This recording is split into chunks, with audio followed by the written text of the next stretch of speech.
joined by my co-host, fellow stand-up comedian Logan Nielsen. Logan, how you doing, buddy? I'm doing well, man. How are you? I'm doing all right. It does seem like we are held captive right now in someone's grandma's house. Yeah, if you see the video, yeah, it does. Yeah, specifically a grandma hostage taker is what we have. Yeah, it looks like we're being kept well fed and entertained with stories. I can't tell if the stories of the torture or the reprieve from the torture, but we know a lot about harmonica playing from the 1920s. A lot about someone named Thurston. Yep. What soda pop used to cost in the 60s. We know that now. Also a lot of glass doors, so this is probably one of the most escapable prisons I've ever been in. Yeah, that's true. This just slides right open. That's not. Yeah. Yeah. No, this is it's strange because the camera's pretty far away if you're watching the video. And the futon we're on, the only way to really sit comfortably was for us to slump back like this. This futon is so uncomfortable, you can tell no one's ever had sex on it. Or too many people have had sex on it. I don't think so. No, I don't think so either. I feel like this one is even the way I'm sitting right now, this is just regular sitting with regular legs that are just both the feet touching the ground and the ass touching the back of the futon. Yeah. And I'm so deeply uncomfortable right now that there's no way someone had pleasurable intercourse on this day. Yeah, I don't know. I keep having no way of feeling and looking comfortable. Yeah. I mean, this is an Airbnb, so neither one of us will have to deal with this situation much longer. But yeah, this is the second one. This is not the one I was in last week. This one is better. So I know we're not giving it a great review. It already looks better. It looks better. They have a blender. They do. They have a blender, but they don't have a coffee maker, which is an issue for me. But it's all right. I've been doing instant coffee, and I made it work. But yeah, I just feel like that's one of the things to put. They have that in shitty hotels, have coffee makers. Which I don't get, because if you're in a really bad hotel, why would you want to be awake for it? I'm just saying. It's fair. It's weird that they give you coffee so you can stay awake and realize what a terrible hotel motel you're in. If you go to sleep, then you realize how bad the bed is and that it needs to be cleaned. Not if you're fully asleep. Yeah. If you're unconscious, you're it's not until you wake up that you're like, oh, wait, my life is not. Do you remember we were on the road not too long ago and I just picked up the covers and you could see the light go through the covers and you could see how nasty the inside of the quilt was? Yeah, so, okay, how's the best way to explain this?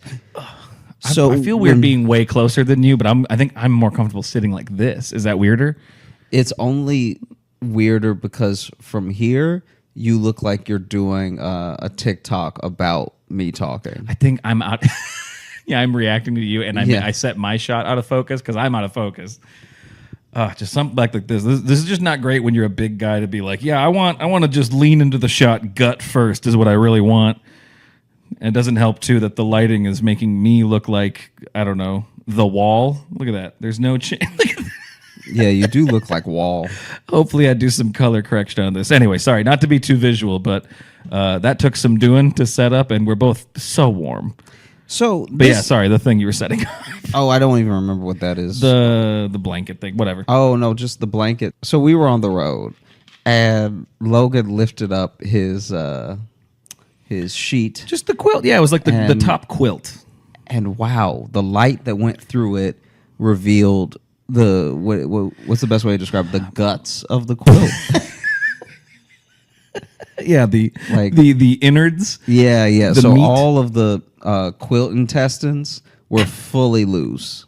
Quilt testins? I know you hate when I try for a pun, but I felt like that's the closest I was going to get. Quilt testins. Yeah. Sure. But yeah, because it was like the feathers in it. I don't know if it was like a down blanket, but it had the feathers in it. But you could see where the stuffing, how little of it was left. Excuse me, how little of it was left, and how orange it was.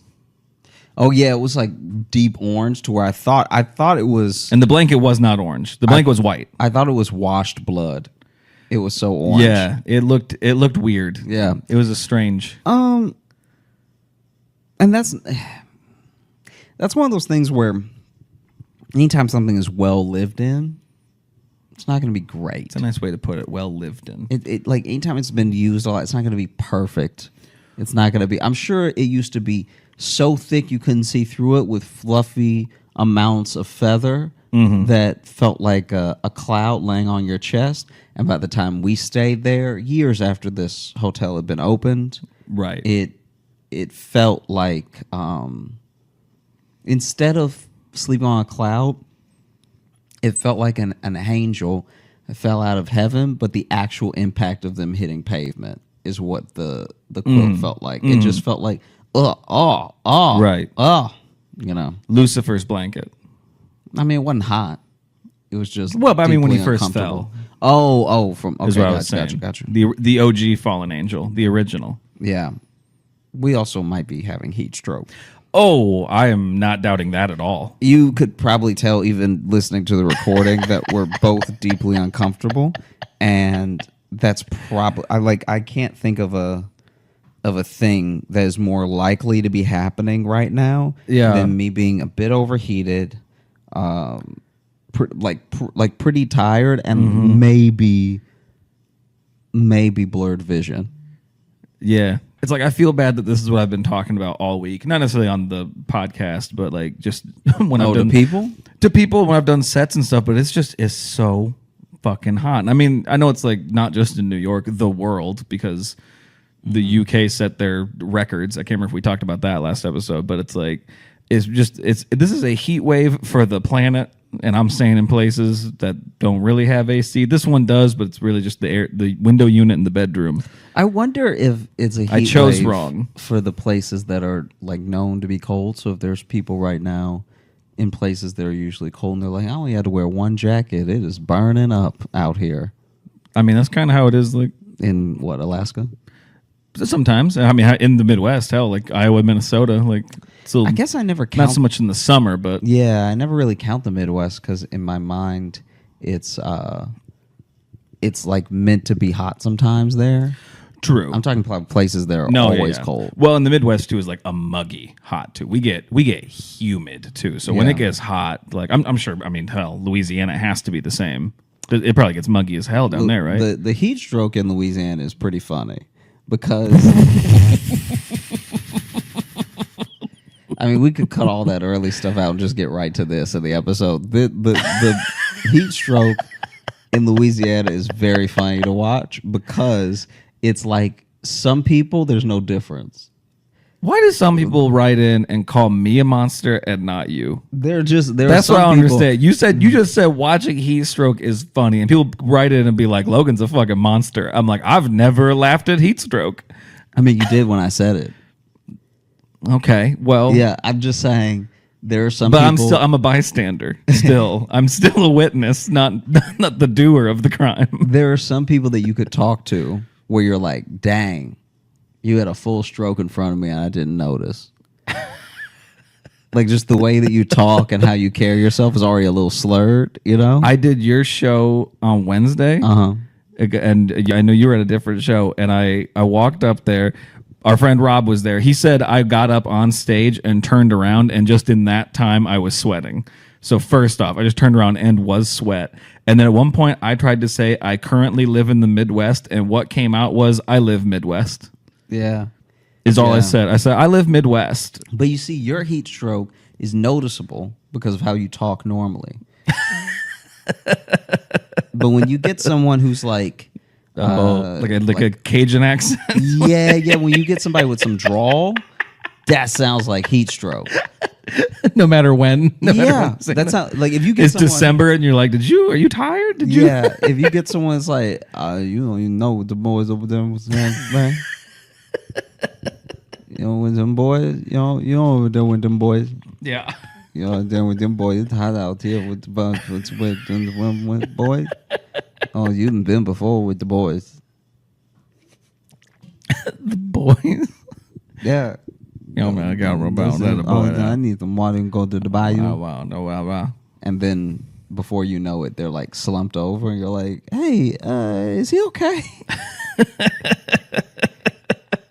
Like I've watched heat stroke happen in front of me to other people. Yeah. And not known the signs right away. Like I had to learn them when I was pretty young.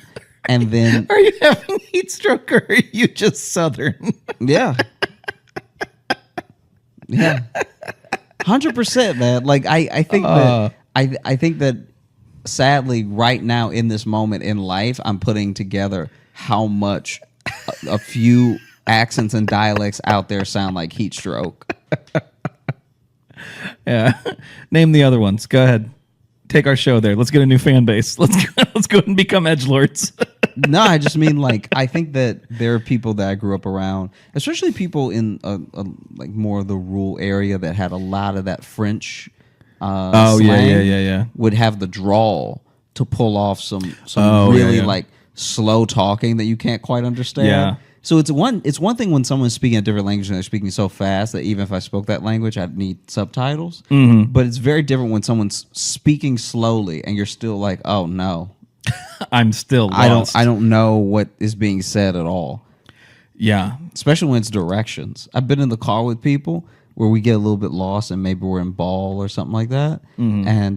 And you know, in Ball, is that a town? Ball, Louisiana, yeah. Okay. And so they're just parts of Louisiana where if you get lost and you ask where you someone live for directions, they will get you more lost because you don't understand them. And they're probably using like local references. When you see the blank, then not only will they use local references, but they'll also be like, they'll tell you a colloquialism you've never heard before. Oh, I love that. When you encounter that in the wild, a new phrase you've never heard. Yeah. So you're like, oh, you take a stone's throw this far, and then you could just take a left, and then just spitting distance after that. And you're like, these are all... You just give one. These are all like bodily function things that I don't know how that means for a car. You see this, then you just do a little turtle shuffle to the left. Yeah. That's interesting. No, it's pretty bad. In lieu of us doing like Scare B&B last episode, right? I just remembered there were a couple of things that we had previously like not really touched on specifically when we did some of those old review episodes. Oh, okay. And there's just a couple of ones I remembered from some restaurants that like were spillover from. Remember that episode we did? Yeah. Okay. And it just made me laugh because we ordered Seamless before we started recording everything because neither one of us had eaten. Yeah, we're like, let's get hot and full. Yeah, hot and full is a great That'll recipe be good. for That'll energy. be good for the show. Let's get hot and full and let's really lean back. Yeah. Let's really get comfy, sit back with a full tum-tum. It would be wild if there's just 30 minutes of this episode where neither one of us are saying anything because we've quickly fallen asleep. Yeah, or we are having heat stroke and are only understanding each other. Honestly, if I was having heat stroke right now, I wouldn't even be able to tell you. Like, does it come all at once, or what's? I've seen it happen playing football. I mean, I've seen it happen to other people, but it is weird because sometimes what does it feel like. Well, see, the weird one. I can't remember if I've talked about it on the show before. We'll get back to these restaurants, but I can't remember if we talked about it on the show. But when I saw my friend get heat stroke during a football practice, and he stuck with it for a while, and like he says he does not remember like the latter half of the practice really, or like once we got to like the real big conditioning stuff at the end. And he was going hard to the point to where we were doing like up downs, and he kept going, and they blew the whistle and we stopped, and he did like 3 more, and we were all like, "Hey Tom, you can quit." And he's just like, ugh. And he was just like his body had taken over, but his mind was no longer there. Until we went to like have our final like, breakdown meeting, and he runs up and just falls over. And then he tried to get his pads off and no one noticed, but he got his pads off and then they just got stuck. So he was just laying on the ground with his shoulder pads over his head. And I had to give I think I've definitely talked about this on the show, but then I had to give the on deck speech that night, which is especially like cycles through the seniors and juniors, and you give like a little like speech, like a fucking let's go get him or whatever. And I was slurring and my vision was blurred. So I think I was having heat stroke too. And I had a speech prepared and it was all gone. And I just went there. I'm like, look at this football and the team because we're playing and we need and let's so let's go. And then I said like fuck a few times in it, so I had to run a fence and back too while having heat stroke. Because if you swear, you got to run a fence and back. Was your coach? I know we've also touched on this. We're gonna get to the restaurants. Yeah, sorry, but was your coach fit? Yeah, they were all pretty fit mostly. Like, in my opinion, you can't coach football unless you're fit. Unless you do. There's it too. nothing like a out of shape guy telling me to run. Yeah, no, that makes me angrier. They were all like, pretty you fit. do it with me then. Right, You yeah. need it. Yeah, you go. You like I'm out of shape from just being young and not knowing how to be in shape. Right. You actually are teetering into some health problems. They were all in pretty good shape, and that was my biggest thing too. Is it wasn't until years later, actually, until I started because I teach with a lot of them now. Mm-hmm. When I sub at that school, so like most of my coaches are all still there, and I teach with them, and I kind of realize how not old they are. And so I realized that they were all like fucking 25 when I was in high school, which makes me angry now retroactively to be like, I cared so much what these fucking 25-year-olds thought. And now there's no person's opinion I value less than a 25-year-old. Yeah. What is it like now that because the thing with decades is that teens to 20s feels like a huge gap.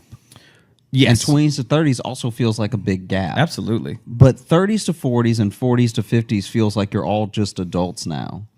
Yeah. So now that you're teaching with them, how do you perceive that relationship of like, does it feel like time has shrunk between the two of you? Like, what do you mean time has shrunk between us? So if someone's 15 and then someone's 25, I can see a 15-year-old very much trying to impress a 25-year-old. They look way older than you and feel just way more worldly than you. That's what I'm saying. But now, if you're 35 and they're 45, does it feel like there's almost no time between the two of you now? Kind of, yeah. We all feel... I think it's also, too, because they all, at least, if they haven't seen me do stand-up, and some of them have, but a lot of them know of my career and, living in Chicago and stuff. So I think they also... Not that it's like necessarily a respect thing, but they are aware that like I'm doing shit they've never done. You know what I mean? So I think there's a little more of like they're actually interested in my life, and because when you're in high school and you are in a small town in Iowa, you're not that interesting to talk to. You haven't done anything, Gotcha. You're a kid in a small town in the middle of nowhere. So I mean, yeah, I feel much more. I think it's also too, not that I don't care what they think. I respect all of them, and I still think they're all good guys. I just have a way different relationship with them now, where it's like now I'm like, oh, I'm a guy they want to talk to now. It's not just me trying to impress them. I'm also like, oh, a guy they like knowing. Most of them. Mm-hmm. So no, that makes sense. Because I'm just thinking about that. How if you knew someone when you were 18 and they were 28, that feels like worlds apart. But then, if you're 48 and they're 58, it's like, all right, one of y'all get better prices at movie theaters. That's about it. Right, yeah. As far as, like, life differences. No, for sure. For sure. And I guess it's more, too. It's not even so much that, like, when I think back, I'm like, oh, why did I care what they thought? It's like, well, they were my coaches and my teachers. You want them to like you. But it's more, I'm like, oh, I wish I had my view of them that I have now, which I'm like, oh, they're just a guy. Like, yeah, I had to impress him and do stuff for him, but it's also like... Yeah, I go back and forth on that because here's the thing. When you look at an accomplished person or a person in a position of authority or any of that stuff, when you look at all of them as just a dude, right? Right. That's more realistic and it's helpful for perspective, but what it robs you of a little bit is like... If something is special to you and you want that thing and then you want to do it better than the person that you look up to, they can't just be another guy, if that makes sense. They kind of have to have this little like air around them. Well, and I have that. There were teachers who were older than them. Those were like the teachers who were like whoa, those guys are so fucking smart. And like those are the ones I still look at as like the geniuses I knew. And these guys are all smart. It sounds like I'm really bashing the people who are my coaches, and I'm not. I respect all of them and I like them all a lot. But I think I was trying so hard to be like a kid they like, especially because too, like my older brother was like, they fucking loved him. He was such an amazing student and a really great athlete and stuff too. And I was fine in both categories, So it's like, I'm like, I just want to be liked, and I was more doing that rather than like pursuing stuff because I wanted to be good at it, or you know what I mean. That's what I mean by it.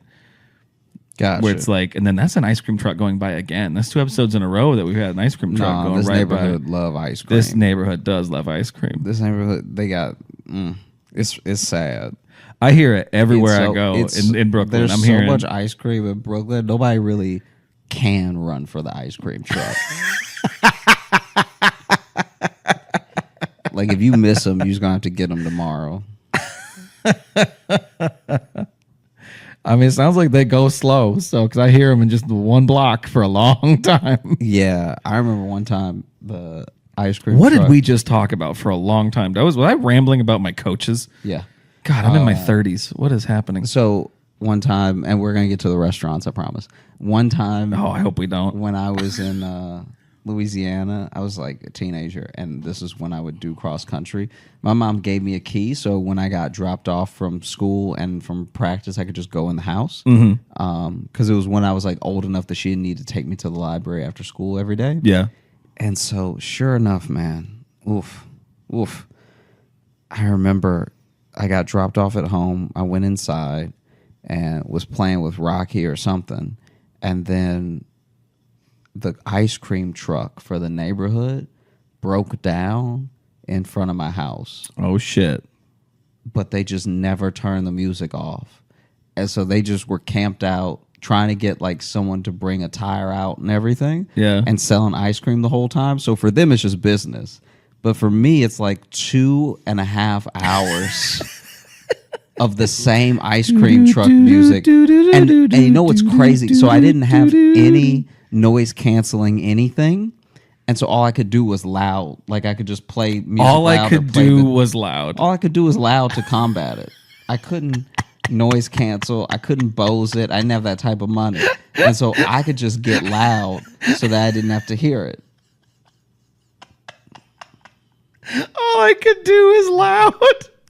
It pleased me. I live Midwest. All I could do was loud. I'm just saying that loud does not, it still penetrated the volume. Right. Which is crazy because I was blaring stuff. Because after the first 20 minutes, I'm like, man, I hope that, because they had clearly broken down. Like you saw the guy, right? His wheel was in a weird position and he was like not quite out of the street. I wonder if there's something like scientific to the music of those things. Like if they're at a perfect frequency that they can cut through anything. Yeah, I mean, whatever it is, it should be illegal because it's so infuriating. I was getting so angry. And the first 20 minutes, I was tolerating it because I was like, that guy's probably having a hard day. Like, I was actually trying to be empathetic. Like, right. That dude's probably having a hard day and everything. And then after, like, the first 40 minutes, I was like, he's at least got to turn the music off, right? Like, I can't be the only one. Like, I even looked out the window at my neighbor's house to see if anybody else was looking out the window to see if anybody else was, like, stressed about Surely this. the neighborhood is infuriated right now. I was like, surely these people don't love ice cream so much that they need the music while they lick the cone. It's not special. Then I can just go to a store. I was getting furious. And then after the first hour, I was like, I need to do something. And so I had little earbuds, but they were terrible. They were like the cheap earbuds. Well, and even just because how old were you? Like 13, 14. Yeah, see, at that age too, like earbud technology was not great because even the early like good earbuds hurt your head. Yeah, they really like stretched that. You be walking around with some loose ears. Yeah, they were not built for ear shape at all. They didn't realize it. They were just so excited that music came through the wires that they were like, leave it. Yeah, cram these circles into your ears. And so that didn't work because even though I was listening to music so much it was hurting my ears, I could still hear the like, hello. And so then I was like doing a hum on top of the music.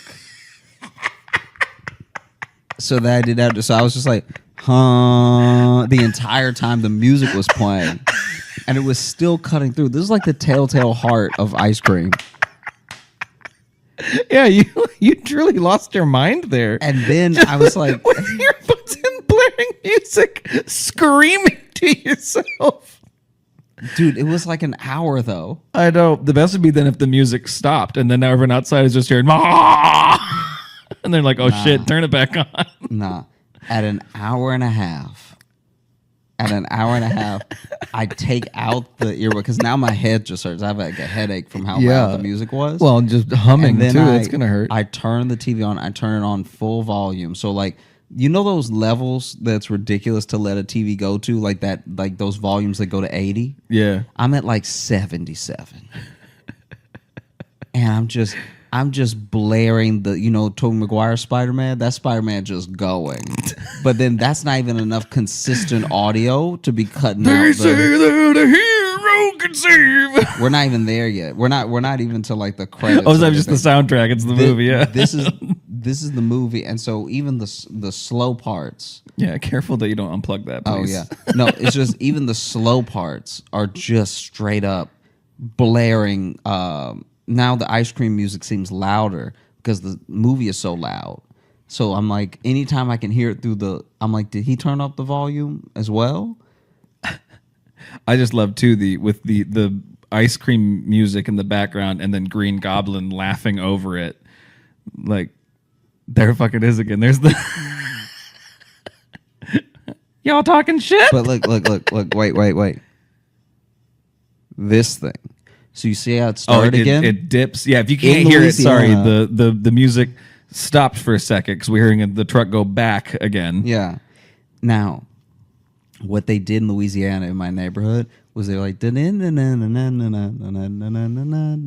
they do it again and again and again, and then it stopped, and then you would hear, hello. That's what I was wondering, because you said that, and I understood that you meant like that's how it played in your thing, but that sounds genuinely alarming. No, it's horrible. It's so bad, and so that's also happening. That sounds like Pennywise for 2.5 hours. Hello, do. I've never in my life wanted to brandish a gun. Wow, more than when I hit the 2-hour mark. Of that ice cream music, because I was just like, guys, this is now everyone in the neighborhood that's gonna buy ice cream has bought ice cream. You're not weighing anybody else down, right? Like you're not leaning on them hard enough for them to come out of their house and be like anything to make the music stop. Everybody that's bought ice cream is gonna buy ice cream. Anything to make the music stop. Just turn it off. Wow. Yeah. How'd their business do though? Did a lot of people swarm the truck? They got swarmed at first, but then this is my problem. Everyone that swarms you lives here. You were already driving around the neighborhood. You were going to get them anyway. Oh, that meant there was some kids a few blocks away who were really excited for 2 hours for the truck to get to their house. Yeah, I guess so. They just stood there waiting. I guess they just sat there like, just outside. Any minute now. It's got to be coming. Yeah, my mom doesn't like me walking to the edge of the street, so I got to stay here and wait. It's so hot out here. Yeah. I got the money crumpled up in my hand, and I just want them to. Why won't it come? Have you ever seen the fire hydrant get open? Like, not get opened. I've seen it open, but yeah. Oh no! I've watched it this year especially. They're popping hydrants hard. Oh, I've been seeing a lot of them already going, but I haven't seen like the process. Yeah. Oof. There was one guy who popped it open. I was about to close it, and a guy ran up and he was like, "Hey, just give me a minute."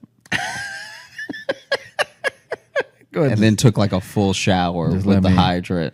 Like people had stopped playing in it. So the guy was about to close it, and he was like, "Hey, let me do my thing." And just let me cool off a bit. There we go. Man, that sucks. Yeah, it has been a hot couple weeks out here. I'm sure it is just everywhere, but you get that. I don't know, that New York sweat's a different sweat. I will say that. I don't know what it is. Yeah. No, I spent this whole time thinking I left Louisiana. Yeah. That's the thing. It's like almost as bad. Like I've been in like LA when it's hot, but it's that, I think it's just that desert hot. It's a little more dry. There's an ocean nearby. I mean, I guess there's an ocean nearby here too, but it hates us. I don't know. It must just be the tall ass buildings and all the concrete. It must just be that. It just it turns into one big hot rock. Yeah. Yeah, I can't even imagine what I'll do if this continues. I have like every time I get back from doing something, I get home and I have to peel off a wet shirt and then just, I don't know, just try anything. It's like, because you can't move. You can't move from Earth, so You can't move from Earth. We're just here. Yeah, I thought we had more time before the end was coming, but boy, she's barreling forward at us. Oh my god! It's like This can't be a good podcast to listen to, can it? I mean, we've got out of the 30 minutes we've been recording, we have 20 minutes that are very entertaining. Okay, good. Yeah, just checking. Yeah, it won't be until you listen back that you know for sure, but the parts that you've laughed have been funny. I know. I was just joking because it's just us constantly being like, "Oh, it's so hot." Yeah, but it's also hot for them listening. That's true. That's true. If they listen to this in the winter of 2023, it's gonna look like a misstep. It's gonna look like, wow, they really cared about what was going on in their life at that moment. Yeah. Always check the date of the podcast episode you're listening to, just for some general context. You know what I mean? Mm-hmm. It's like when I was like finding new podcasts to listen to, and then you know that started a few years back, and then you catch up to like 2020, and it's always like the show changes completely, and everyone sounds a little more confused and sad. And I'm like, oh yeah, that's how we were all thinking then. Yeah. It's so hot in here. I'm almost positive every one of these plants is fake. That's a good point. There's no way they're alive. No, that one's definitely fake. Probably those ones too. That one, I mean, yeah, that one looks plastic. Yeah, for those of y'all who can't see, which is everyone watching. Because even if you're watching, they're off camera. There are 5 plants in here, and I'm almost positive that 4 of them are fake. And the only reason that bothers me is that... Well, also, I'm not watering them, so I hope they're fake. No one's sneaking in here to give them water. I don't like the stolen valor of fake plants.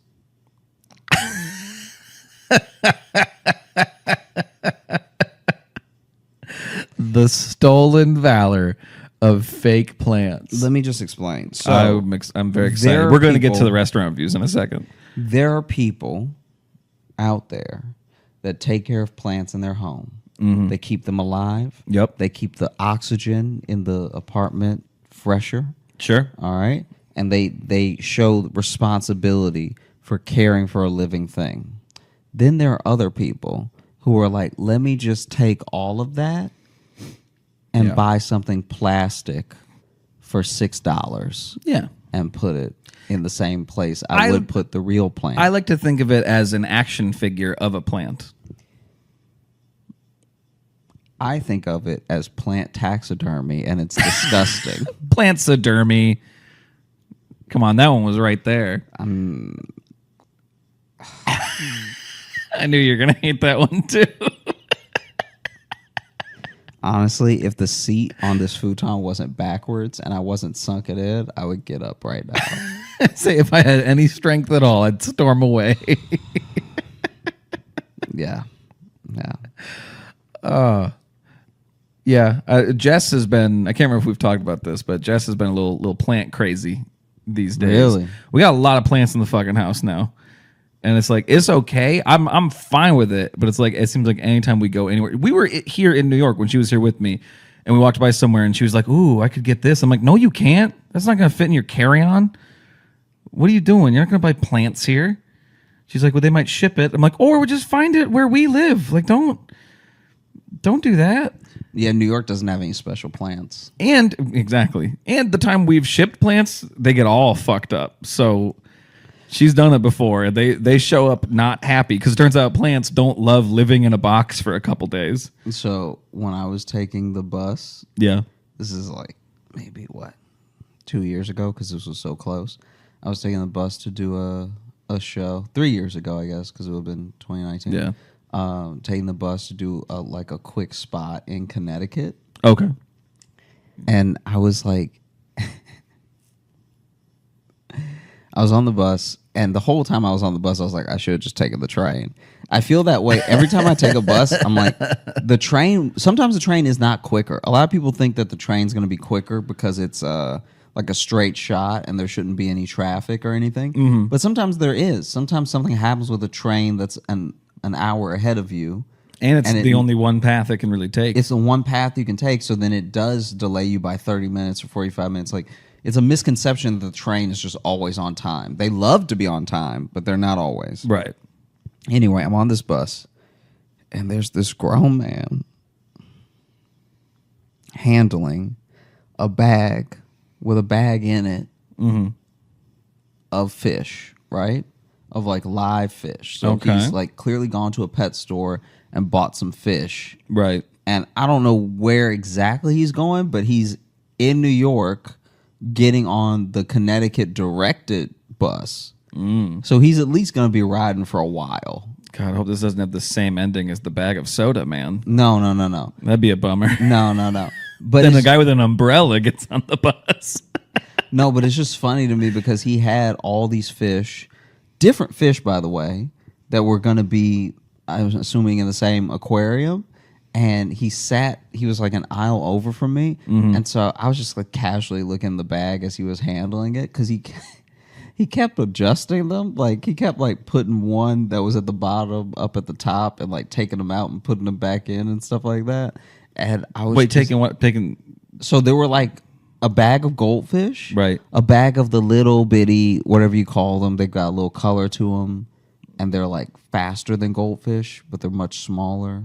Okay. Let me see. I mean, I know you don't care about the actual type, but like it was like, imagine a goldfish, right? And then these little things that are just like, they usually have whole schools of them in some aquariums, right? Yeah, couldn't tell you what they're called, but I know what you're talking about. And then what I think was an algae eater because it was like a little long and had the like flat mouth, not just the flat mouth, the color. A fish with no chin. Yeah, fish with no chin. Glass jawfish. Just that flat neck. The pattern on it was like an algae eater. And so he kept just taking the bags out and putting them on top of each other. And I was like, like that was going to do anything? I don't know. I don't know if he was trying to keep them warm or cold. Like it was just him moving them around a lot. I don't want any of them to feel superior to the others. Yeah, I want them all to know that at any point in their life, I could change how they live. You ever buy fish just to play God? I have a feeling that's what some people do, actually. Yeah. Same with plants. You just want to feel powerful. Yeah, you want to watch something die in your apartment that you're allowed to kill. Yeah. Yeah, and it's not as grim as, other pets. You just walk by the plant like your days are numbered. What's the thing? It's like, I remember one time Jess was getting angry that one of her plants like kept doing bad. Like, and she was doing everything right for it. And she's like, this plant's going to fucking die. I'm so disappointed. I say, don't they tell you to talk positively to the plant? And she's like, if it would get its fucking shit together. I'm like, no, but maybe that's what's killing it. Yeah. If they keep saying you should be positive to your plants, and you're meanwhile, you're pouring water into it. Just live, you piece of shit. Yeah, you're really being like a step parent to this plant. Exactly. Yeah. The plant knows you don't love it. Yeah. You're just trying doing your job. You're just trying to get with its mom,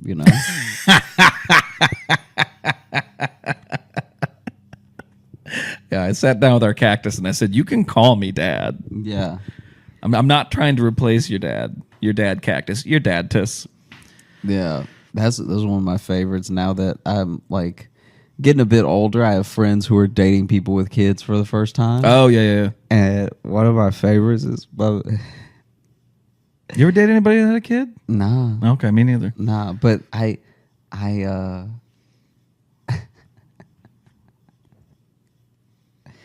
I've been told, this was not like, I wasn't privy to this conversation when it was happening, but I've been told one of our friends, not you and I say me and the person that told me the story, tried to bribe the kid and just tell him to tell his mom that they went to Disney World and had a great time and gave him $150. Wow. But in my head, I was like, you almost at Disney money. Yeah. That means you really just don't want to spend the time with them because you almost had enough money for both of y'all to go. You didn't want to get to know the kid. Yeah. It's like, listen, you can go over the story with me and everything. I got 150 for you. Yeah. Just, tell her we had a great time. Tell her we hung out, whatever. What happened? Did the kid keep up his end of the deal, or? It seems like it. Because if not, it'd be great too if the kid just took the money and then was like, guess what he just fucking did? Wants me to lie about going to Disneyland. Yeah. It would be funnier if he took the money and was like, he hit me. He struck me. Well, then she's like, well, so where's the money he gave you? He's like, oh shoot, I must have lost it. He must have hit me so hard that it flew out of my pockets. Anyway, don't worry about all these Hot Wheels. Yeah. Because it's also very hard to spend money as a little kid. Especially that amount of money. You have nothing really. Once you buy a few toys, then I'm just like, okay, now I've got more money. Imagine if you come home with like a full arms full box of Snickers and then just try to act normal. I found it. Yeah, I found this box. Fell off a truck, Mom. Can we keep it? Yeah, fell off a truck. Fell off a Snickers truck, and they wouldn't want them all road rashed and everything. This is gonna go to the discount store. I want these Snickers to have a good life. Can I tell you when I was little and we used to go to the dollar store and stuff like that? Mm-hmm. Every once in a while they'd have like a brand name candy there. Yeah, for like way too cheap, and so other kids were getting excited in the aisle to check out, and I was always like, "What did y'all do to it?" Because it's only when I go to other stores, it's only 20 cents more. They're all pre-melted. Yeah. I was like, what's wrong with this? Or we grave it was just like a mislabeling though. Oh, awesome. A Snorkers.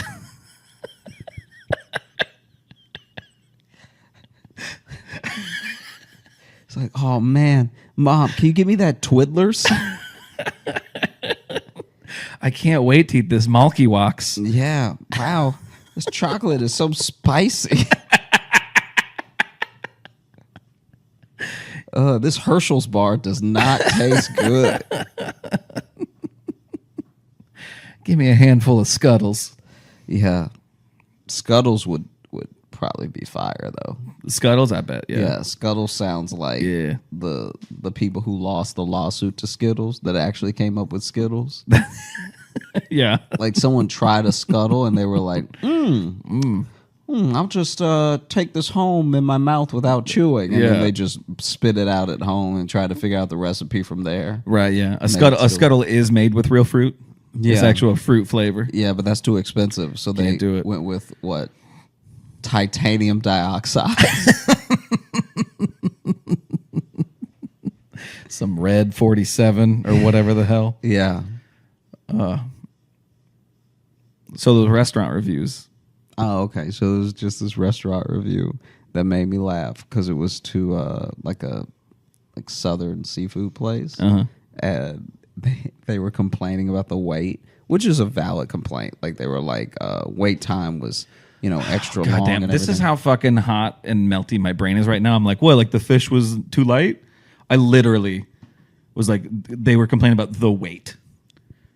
Like catfish supposed to be heavier or something. That's how fucking. Maybe you do have heat stroke. I think so. Maybe that should be the title of this episode. I think the name of this episode, I already thought. The name of this episode probably just be Josh and Logan get heat stroke. I'm fine. Yeah, I'm good. You're the one that's all. Nah, you said some shit earlier. What did I say earlier? I don't know. What did I say earlier that I didn't mean? I stand by everything that I've said. I've meant everything I've said, but you've also left out some words. I don't know if I believe you. All I could do was loud. Yeah, but I would say that even if it was freezing cold in here. All I could do was loud. Okay. Yeah.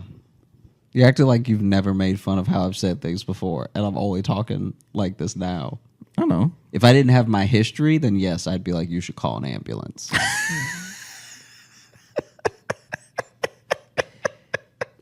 But because I talk the way that I talk, this is par for the course. So, yeah, they were complaining. Oh, God.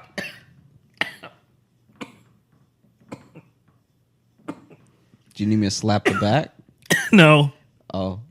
I choked on water now. That I think definitely was more like the angle I'm sitting at. This is not a comfortable angle to drink. Yeah, we should do a super cut of everything in here that's unusable. I think that'll be the episode, bud. No, we should do, because I think that honestly we've got some great stuff, and then we have stuff where I'm like, are you like just now where I'm like, it looks bad on camera because I don't look concerned enough. I can. Oh, you're just trying to protect you. I'm not trying. I'm telling you to put it out. I'm not trying to protect me at all. I'm just saying in the camera, I'm sure I don't look concerned enough because I wasn't sure what was happening. I didn't realize you were choking. I just thought it wasn't choking. It just went down, the wrong tube or whatever. Just kind of. People say that, but are there really multiple tubes in your throat? I don't know. Oh, okay. You always like went down the wrong hole. It's whatever it is that people say when that happens. I think I swallowed like a weird air bubble because again, I'm like, I rarely drink reclined. You know what I mean? Yeah. Like if you were like one of those people that needed the home health care and they sat you like this, it would be to kill you. Yeah. It'd be you taking a sip of water and just like, because even right there, I just took a sip and I realized how much like air is in your mouth when you're trying to like get a drink like this. Anyway, the catfish was too heavy.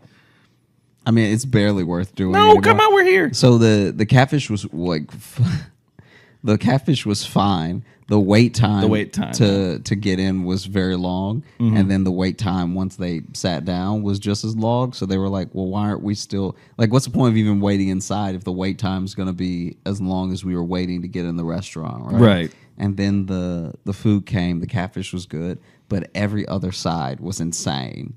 Was like their mac and cheese was like. Clearly, some of the macaroni had been cooked all the way, so it was crunchy as hell. And it just made me laugh. That's Cruncheroni. Just you're good. Yeah. Don't worry. It's a new cool thing we're doing. And this person said in the review that they chipped a tooth on the mac and cheese. Oh, damn! Like they broke a crown in the back.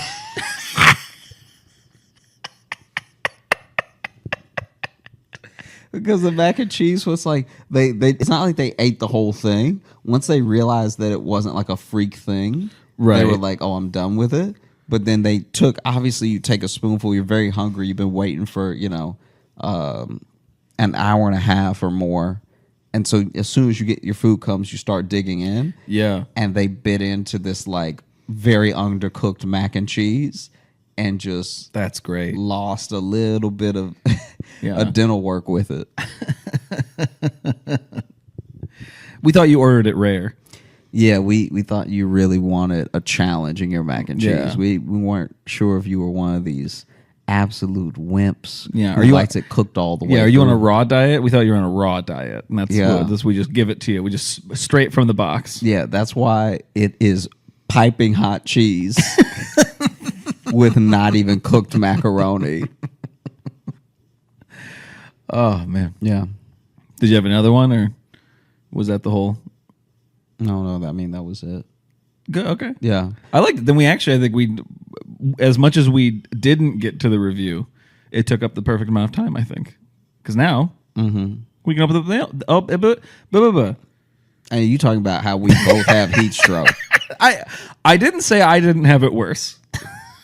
All right.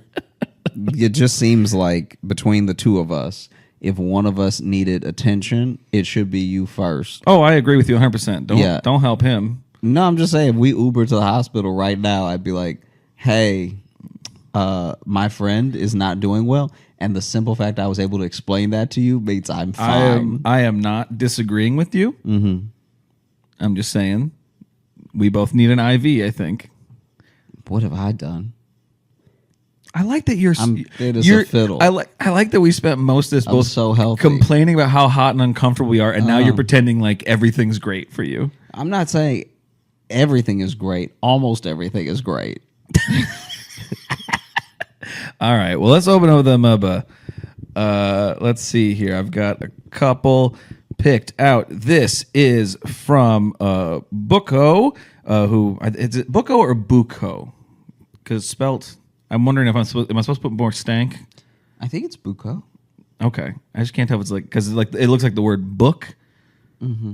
You know what I mean? So it's like Buko is different than Buko. You know what I mean? I'm just wondering. No, I'm with you. I just think you said it right the second time. Okay, cool. Yeah. That's what I just wanted your opinion. What I like about this already is that we've pronounced their name several different ways, and then we had to have got it right at some point, and now the way they open up is funny because it's lots of iterations of our name. That is true. I didn't even see that. Yeah, this one is titled Advice, and it says, Hey, Jogan, Lashi, J-Lo, Squeaks in Toontown. This is Buko. I wanted to suggest that y'all start an advice segment on the podcast. I think you did really well when giving advice during the mailbag last week and think that should be a regular thing you do. That was, I think, off of the relationship advice we had gotten into.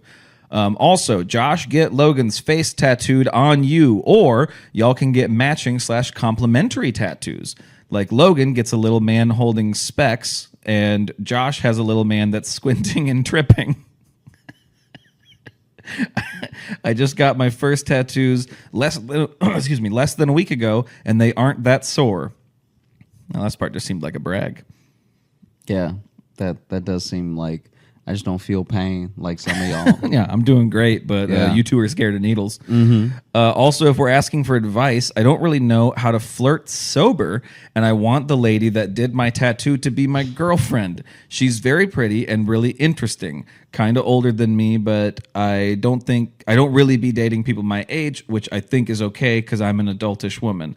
I'm 21, so you don't think I'm a minor. That is probably good clarification to put in there. Because if you were like, I'm 15, I'd be like, oh, don't worry, you're going to strike out with everyone for the next 10 years. You should leave her alone. How do I start talking to her? Because I have her number. Thanks for the podcast. I love it. And you guys, my mom loves it when you aren't swearing. Sorry, that's mostly at me. My friends love it because we have the same sense of humor. And I've put a few ex-boyfriends on game. Thanks for being the sun in my stormy weather. Kind regards, Buko. P.S. Sorry this email is so long. Not that long. I think you did great. I think you nailed it with the email length. So if I could tackle the question first real quick. Okay. To me, it really depends on one caveat. It depends. Do you have their number because they gave it to you? Or do you have it because they do your tattoos? Because if it's just because like they're the person you hit up for like, oh, here's what I'm thinking of getting, lining up the appointment time. Because I know people who have that. They just have like their tattooist number. So if you have it strictly from that business transaction, you may want to leave this person alone unless you have a personal relationship with them. If they gave you your number because you guys like hit it off and then exchange numbers to like talk, then that just changes it. Then you are open to a conversation, I think. Mm-hmm. But I think otherwise it's a little bit of like, trying to hit on a waitress because they're being nice to you.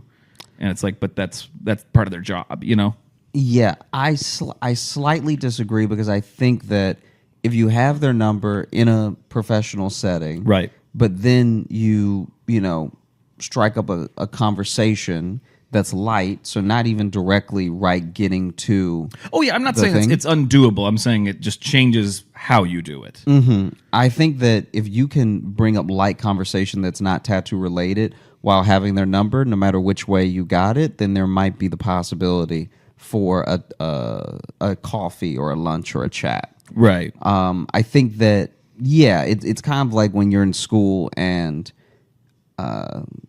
especially when you go to a small school or when you're in a camp or something, and they just give everyone's numbers to everybody. That's not the same as having the person's number. Yes. You know what I mean? Like if you go to camp with someone and you're all camp counselors and so you have all the other camp counselors' numbers, that's not you having her number. Yeah. Because she won't know that you're calling because it's you when you call. But if in any form you were given the number specifically and then you use that number to have a light chat that's not in any way romantic or about meeting up, just like, hey, I thought this thing was funny, something like that. I think if that is reciprocated, then now you can see an open door potentially, right, for a meetup that is lunch. I think any approach that takes it slow is kind of fair. and leads to no one being uncomfortable. And then also, if you're talking about how to approach people, hit on people sober, I would say that, especially since this is your tattoo artist. So this is her tattoo artist? I believe so. Okay.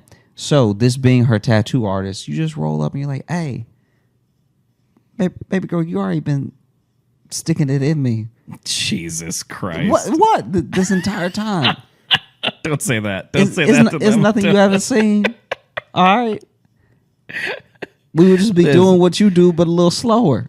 You've already been in me and causing me pain. We basically married. Yeah. Let's do this together. Yeah. So read to me again the part hitting on people sober. What else was that? All right. So I don't really know how to flirt sober, and I want the lady that did my tattoo to be my girlfriend. Okay. She's very pretty and really interesting, a little bit older.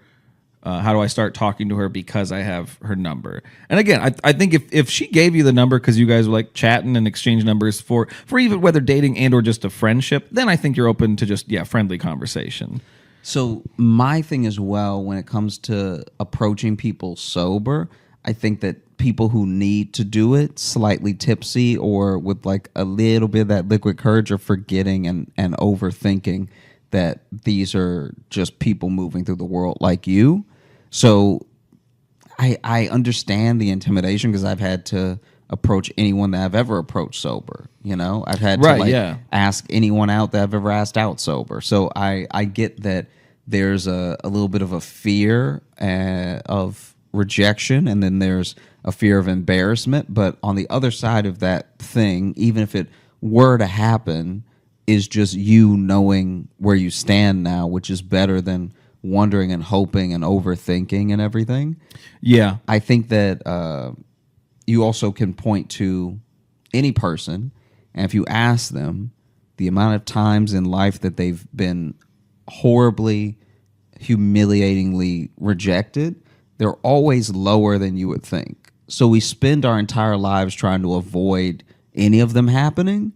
But then when you really look at someone just taking you to task for asking them out, I'm not saying that never happens. I'm just saying those things are so rare. Like any decent person that you would want to be with could treat you in a way that, oh, okay, maybe they're not into it, but at least I know now.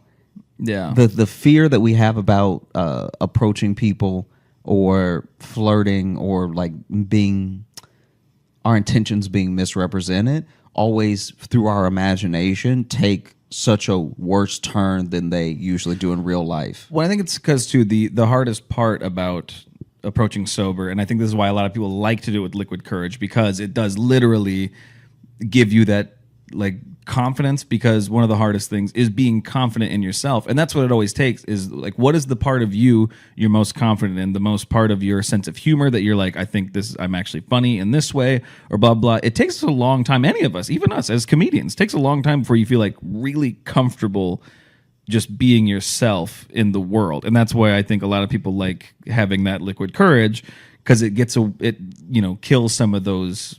Not so much that it gives you courage, it just stops some of your, I don't know, practical thoughts of maybe about being too much. You know what I mean? I think is more what it is.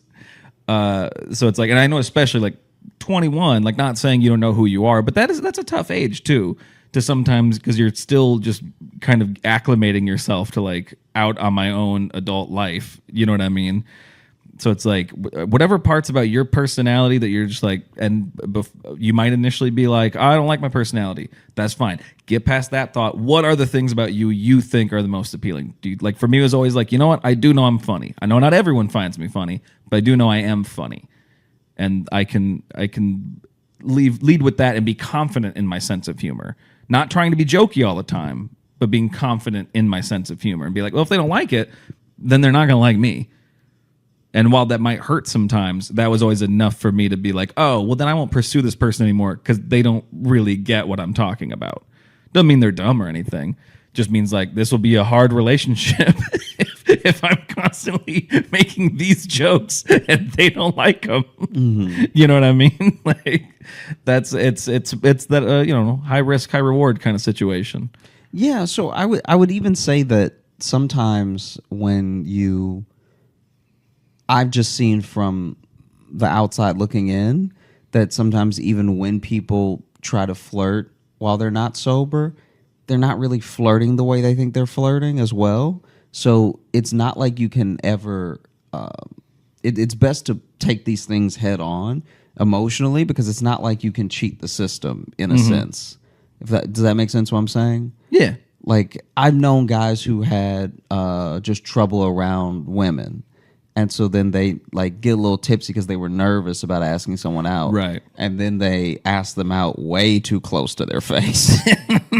And now you have a different issue. So it's like being comfortable with yourself and settling into yourself is, that's great advice, because I think that that's the best way that in any situation you start to know and feel worthy of someone else's time and attention, which is the main point of being confident in approaching a person. Yeah. And if you shoot your shot and it doesn't really work out, they do your tattoos, so now you can just easily sidestep this into a business transaction. Be like, oh, hey, I was thinking about getting this. You know what I mean? If it's like, they didn't really take the bait or whatever, I'm going to, all right, let me not take the bait. That's the wrong wording. But you know what I mean? Like, they don't seem to be going for this. Like, oh, hey, I'm thinking about maybe getting another one. Blah, blah, blah. What do you think about this? Is this something you could do? And then the conversation go back to tattoos, and then, then you save a little ego there. Also, all of life is like practice for other points in life. And so just facing that sort of, quote unquote fear, but like facing that aspect of fear and asking that person out is better practice even for the next time you might have to do it, or and the next time you might have to do it. And also, if she's an attractive tattoo artist, she has been hit on probably so many times in way worse ways. So whatever you do probably won't be the worst. I can see that. Yeah. There's definitely, probably hardcore like bros who've really tried to be like, yeah, and hey, since you're down there, that kind of shit. It'll be those kind of assholes. You know what I mean? Sure. So it's like, I don't know. Yeah. I just think that practice thing is huge, because I think that eventually you get to a point where you feel comfortable, even if it's just through repetition of like shooting your shot. Yeah. So we hope that helped, and hope it all made sense. Wouldn't it be wild if they wrote in the next week like, hey, you guys probably shouldn't give advice anymore. Like, that probably should be an aspect of the show. Hey, we weren't asking for it, so it's all good. This next one here, this is from Calliope, and can I be honest with you, even non-heat stroke brain, I know what that word is. I know what the word Calliope is. It always reads wrong in my brain the first time. It always registers as calliope the first time, and I go, that's not a word, and like I have to do that every time I read that. That's just a little fun fact about me. But anyway, this one is called Thank You. Hi, Toontown and Squeaks. First off, hi, my name is Calliope, and my pronouns are he, they. These past couple years, I've been struggling with coming to terms with my gender and sexuality, and my family being very openly against the LGBTQ plus community hasn't helped any, for obvious reasons. I found comfort in comedians, and Josh became one of my favorites very quickly, and I started showing his videos to all of my friends. When I found out about this podcast a few months ago, I can say without a doubt that I felt much better. High school has been tough, and I'm moving to a whole new state soon, but you guys have helped me deal with it all. Anyways, thank you both for helping me through this weird time in my life. When I listen, I don't worry about any of my issues, and I think that's neat. That's all. Thank you both, from Calliope. Oh, also, 10 million jangles out of 3. I know it's not the most jangles we've gotten, but I think by ratio. I think by ratio it is. It might be, yeah. 10 million out of 3, I think, is way more than the other larger groups of jangles we have received, I think, actually. I think so. I think ratio-wise, you're winning in that one, Calliope. Yeah. Glad to hear that. Sorry, things have been tough, and I know I've moved to new places, especially when I was even when I was younger than high school. And it is there's nerves to that, but like the one good thing is like, but you get to be a fresh person to all of them. It's like you get to truly make a first impression, and especially being in high school, you're old enough to kind of know what that's going to be. Because I did it when I was in like 3rd grade, and that's like, look back now, I'm like, maybe I was too much, I was in 3rd grade. I wasn't really thinking about it. Yeah, I feel like as well, moving to a new place and everything that you're you're going through. I mean, I'm really glad that the podcast and comedy are an outlet. Like, I know that they're always an outlet for me when I'm feeling any particular way. I think that comedy is such a great, like, it's not even just laugh as a distraction. It's like laugh as a means to break down an idea. And so, I really hope that the podcast continues to be that for you, and that things get better quicker, because they get better, period. But right, sometimes while you're waiting for them to get better, it can feel longer than the process is. Like, I think back to high school, and high school to college was such a great transition for me, where all the qualities that I felt like made me self-conscious in high school, all of a sudden were all the things that propelled me in my like college years. Yeah. And so I think finding out more about yourself, knowing yourself, and knowing the people around you and how they fit into how you see your future are all very powerful tools in the journey to self-actualization. Because there are some people that, they're not going to fit in to what you see for yourself the way that you think. And so keeping those things flexible is always good. There are people who I think if I had held on to, even from early on, if I had held on to them, I might not be like a confident person, or I might be like you have to both be accepting of people the way you want them to accept you, but also accept the reality of what that person is like. So always offering up the means for them to make changes, but also not expecting them to wake up one day and just get everything the way that you would like for them to get it, Right. Because I think that leads to a lot of disappointment in relationships, both like romantic and family, where you're like, why don't they just get it? And it's like, there's no telling why they're going to behave the way they're going to behave. They have a whole set of human baggage that they carry. Yeah. But I think that all you can do is learn more about yourself every day, and find positive outlets. And I'm glad that we can be one of those things. Yeah. And also, in return, thank you for sending in that message, because the people that send those messages saying like this show helps them, makes them feel better, it's that cyclical thing where it makes us feel better about doing it, and knowing that like while we're fine if it is just us sitting on a couch talking, it's nice that people get something out of it. So it's this fun thing where we all boost each other by being a part of it. You know grandma's couch talking that we're clearly being held captive at. That we're making the best of our hostage situation. Yeah. Let's read one more. This one says, this is from Sierra, and I'm reading this one mainly because it's July 28th in Philly, which this episode will come out July 28th, and we will be in Philly. Okay, wow. And so, hello, Concussed King and Wedding Wanderer. I like both of those. Those are pretty good. Yeah. The Wedding Wanderer sounds like a Game of Thrones thing. A little bit. I've emailed before, was there during a live show where we talked about school lunches, and you got to see Josh in New York City earlier this year. Oh, and they got to see. That's a picture of y'all, it looks like. Oh, sweet. There we go. But yes, I do remember the one we talked about school lunches on the virtual live show. But my birthday is July 28th, which would be today. So happy birthday. Happy birthday. And imagine my surprise when I heard that both of you are performing in Philly that night. I bought the tickets immediately after they were announced for the front row. And because it's my birthday, my friends and my boyfriend are being forced to come. So I hope they have a good time. Yeah. It would be wild to see like two people having a good time and then three other people like just I hope to have a chance to talk to you both after the show, especially because last time I was really anxious to talk to Josh, like he was going to ignore me or something like that. I don't know. Anyway, I'll be more prepared. My question is, has Josh gone roller skating before? And if he has, is he any good? I've recently bought my own just as a hobby, and I'm okay, but when I go, there's always this old black man and his friends who synchronize skate, which I find a little cheesy and cute. Please take no offense, but I feel like that's Josh's future. Can't wait to see your show. P.S. I've shaved my head since then, and I'll be overdressed because it's my birthday, and I'm not letting the fact that it's a Thursday night hold me back. Also, I'm unfortunately the pale one. Oh, in the photo. Okay, I know you're gonna do it for your birthday. Please do not show up very drunk. If you reserved your front row ticks, please don't make us have to handle you.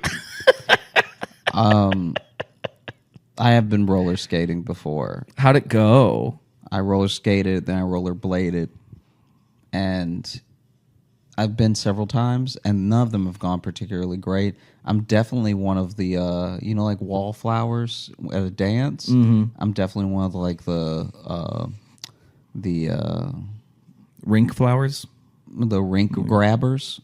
You know, the people who hold on. A real rail grabber. Yeah, because then sounds like an insult. The rink that we had near me, the closest one when I was younger, had a rink that had the sort of was the actual partition called? Like the rink is the actual partition between standing and the right. The little half wall, whatever. So the half wall stopped at the wall. So then it was almost like a big oval with a little bit of wall where there was no half wall. So it's essentially you would grab the half wall the entire way. And then the railing would like stop. Like the railing would stop once it got to the wall. Gotcha. And so at least some of the rink was flat where you really had to just skate. Just you and that's clawing always, at a wall. And that's always where I fell. I would just slide down the wall whenever I got to that part. Yeah, I roller skated a little bit as a kid, but I was never a confident skater. My brother was a roller blader, and that I never could. I was never confident enough to stand on those, and then I haven't tried in a long time, especially stuff like that. Ever since I got my really bad head injury. Slipping is not a thing I'm fond of. So, crack my skull once, shame on you. Floor. Crack it twice, shame on me. Didn't really crack my skull, but... Yeah. Let's end the show. Thanks so much for listening to the Josh Oz show. We had a great time recording. I hope you had a great time listening. If you are looking to not have a great time recording. No, this was fun. You didn't have fun? I'm kidding. Oh, okay. I was being hot. Oh, yeah. Some of that's going to go. It has to. What's going to be really funny is us kind of talking about, like pretty much trashing ourselves for going on and on about it. Yeah. But then we have enough time recorded that you're going to cut some of it. So then someone's going to be like, what are they talking about? I might leave all of it. Who knows? They like when we're real. They won't like this level of real. There's literally just a thing of you choking. That's too real. I know, but that's such a great escalation of where we were at. You know what I mean? So it's hard to wrap up the outro. You should just keep the choking and cut everything related to heat would be very funny. Because there's just me. I didn't look concerned enough on camera. So can you choke again so I could fade a little bit of like, oh no, my friend. Oh no, what is happening to him in his esophagus? You very quietly said, do you need me to pat your back? Yeah, because I didn't know if you were laughing or if because my head was down when you took the sip. Right. I didn't even know you had water in your mouth. Oh. And so I just see you like hunched over like, oh. So then I'm like, do you need me to pat your back? But then you were like, no. That was good. So then how do I help you? Do you want the Heimlich from the water? Because I wasn't choking. I was just, I forgot how to swallow liquids for a second. Yeah. That's all. And then there's I remembered. But I should still have looked more concerned because I really kept the same face the entire time. And I'm not cutting it because you didn't look concerned. If anything, I'm going to punch in only on your face to show how much my friend didn't care. It's not that I didn't care. I was just confused. Imagine if you were in an office building right now. Finish the fucking show. No, just hear me out. Imagine if you were in an office building right now and I fell off of the roof, but then you just see me whiz by like, yeah.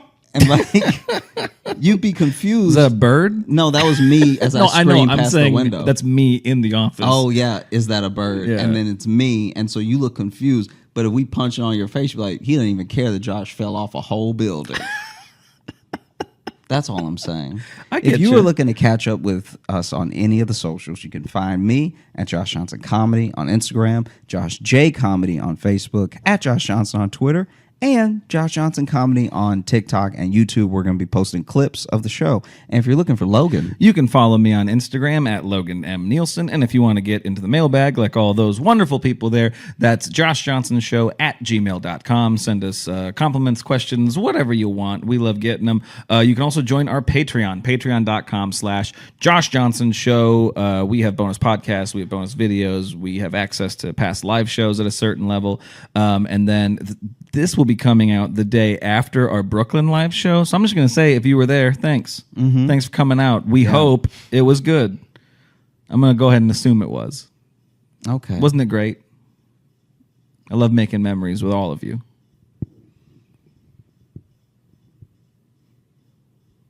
Not gonna compliment our fan base for being there and supporting us. Well, you're saying you hope it's going to be great. I just know it's going to be great, so I didn't say anything. Oh, okay. Yeah. Yeah, better leave that level of hype in your pocket. Yeah, don't I? I mean, I just know it'll be good, so I don't need to. Yeah, I mean, it's kind of like if I made you a pie and I was like, "Hope you enjoy it. It's not poison." Right. You'd be like, why would you even say? But I just don't want to. I don't want to be preemptively cocky about a thing from the past. You know what I mean? No, but be cocky, because then the thing from the past will be a good present, and then in the future you'll be like, "I'm glad I." All right, fine. Let me take a retake of that. Mm-hmm. For everyone, our live show would have been last night. If you were there, you're fucking welcome. You're welcome for what we did for you. Mm-hmm. Wasn't it amazing? God, we should have charged more. There, is that better? Is that more what you were looking for? A little bit. All right, cool. Yeah. You gonna go stand in front of the fridge? No, I think I'm just gonna have to lay outside. That's not gonna be better. Yeah, finish.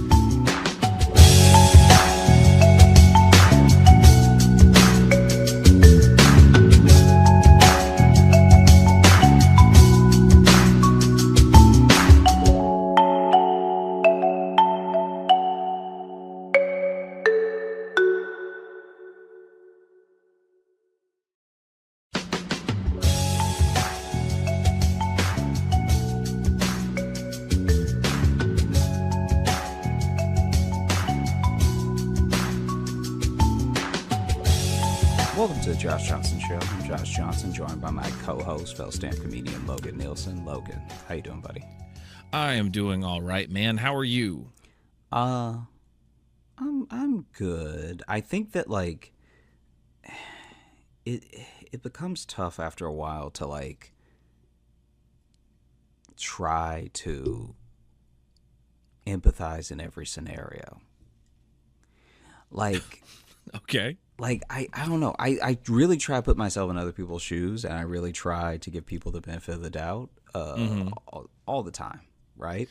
Can I just say we've started a couple episodes with not only just this, like, tone, but you've started with this sentiment.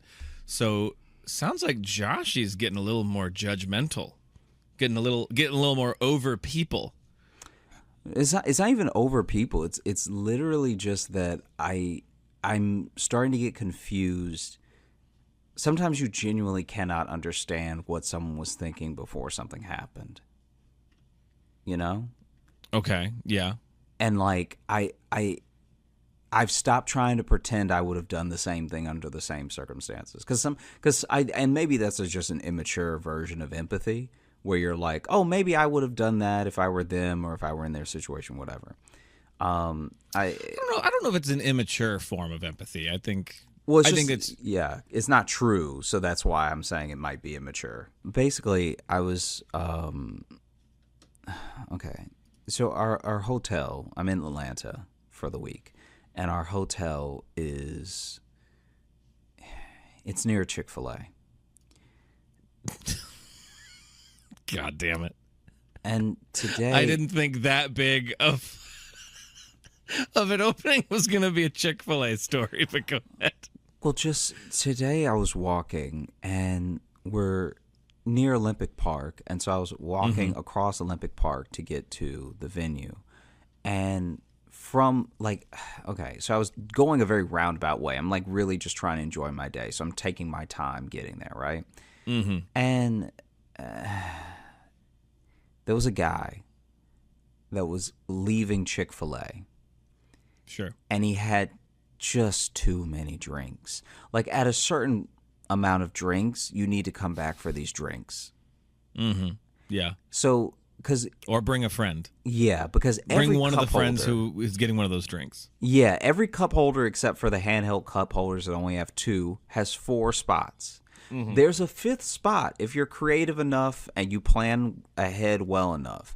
There is a 5th spot in the middle. Specifically the tray one with the little divots, because a lot of them do those carry ones now with the handles, and those don't have the 5th spot. So that's why I wanted to be Yeah, that's what I'm talking about. We're talking about the same thing. The if you're creative the with cardboard the tray, ones with the handle.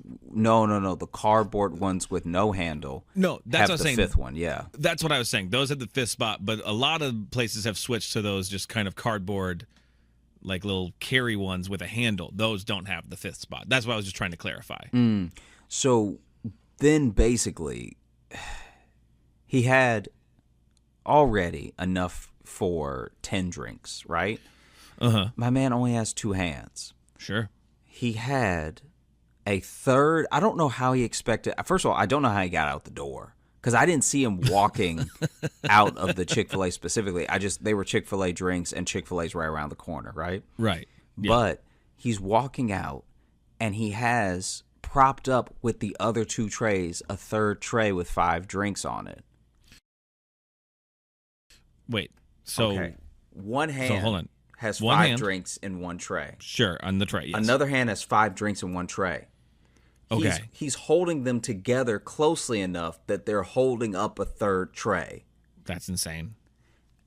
And like you would expect, I don't know if it was the wind or gravity or whatever Or fear. completely rational element took him out. Yeah. But the middle tray falls and just splashes him with all the drinks. Yeah, but yeah. then, because of the weight of the third tray not being there between the 2, the counterbalance just was off. And so the other 2 trays fall out of his hands. He didn't save a single drink. You getting 15 drinks. You couldn't have one friend to come with you.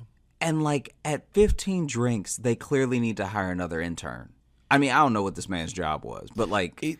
Either he's an intern or he has 14 friends who don't care about him. Because it was, first of all, the amount of liquid was too much. It looked like it rained on him from just the knees down. I'm sure even if you get like a medium at a place like that, they're pretty healthy sized cups. And now imagine if they're all larges, Yeah. shitloads of sweet tea on them. Socks were soaked.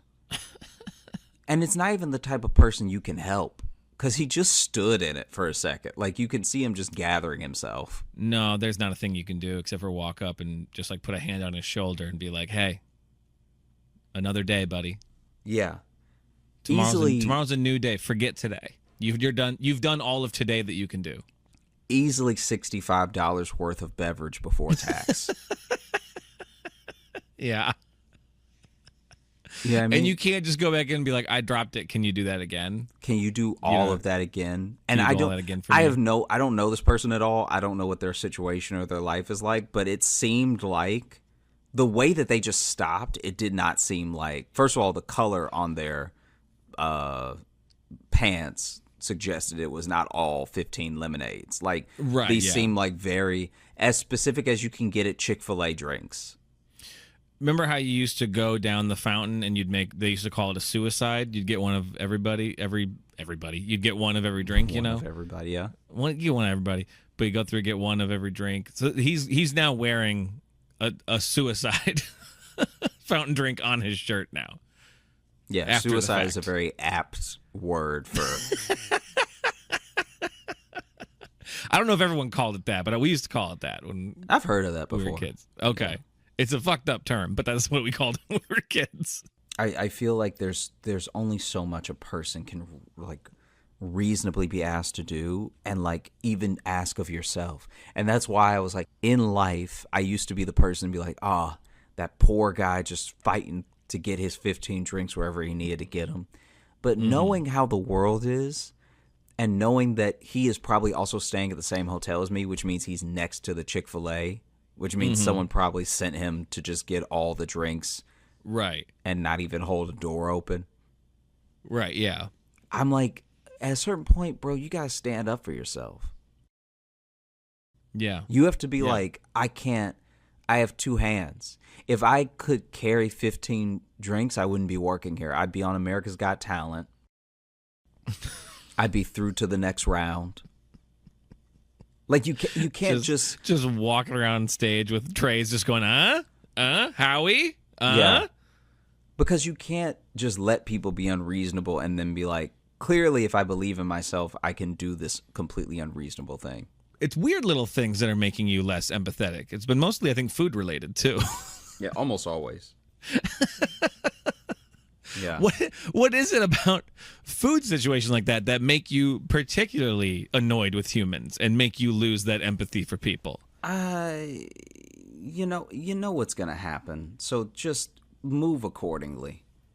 Like you know what life is. You know what. This is a great statement coming from you, by the way. No. I'm. There's a level. At 15 drinks, you're not paying attention to life.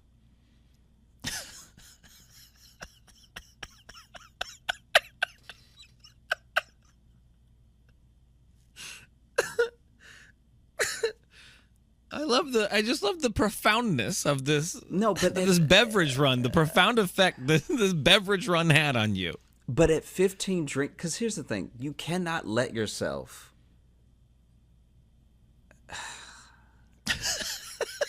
You can't let yourself become a slave to someone else's delusion, right? Right? Yeah. So if someone is like, oh, hey, go out there and bring me back 15 drinks with your bare hands, no matter how much you love them or this job or believe in them or yourself, reality is going to have a check-in with you at some point.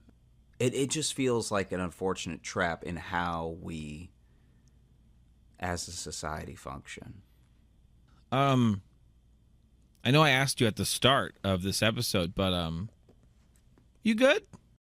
I'm you doing all right, fine.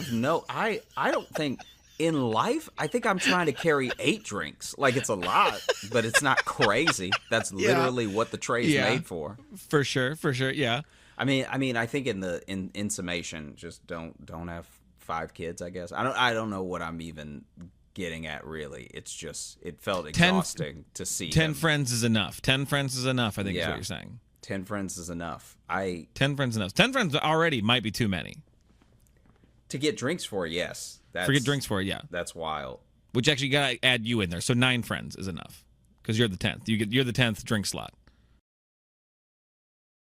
And those 5th slots on the thing are bonus slots too. So really, let's trim it down. 7 friends is really all you need. Yeah. Yeah. There we go. Okay. Move accordingly. 7 friends. That's all you need. 3.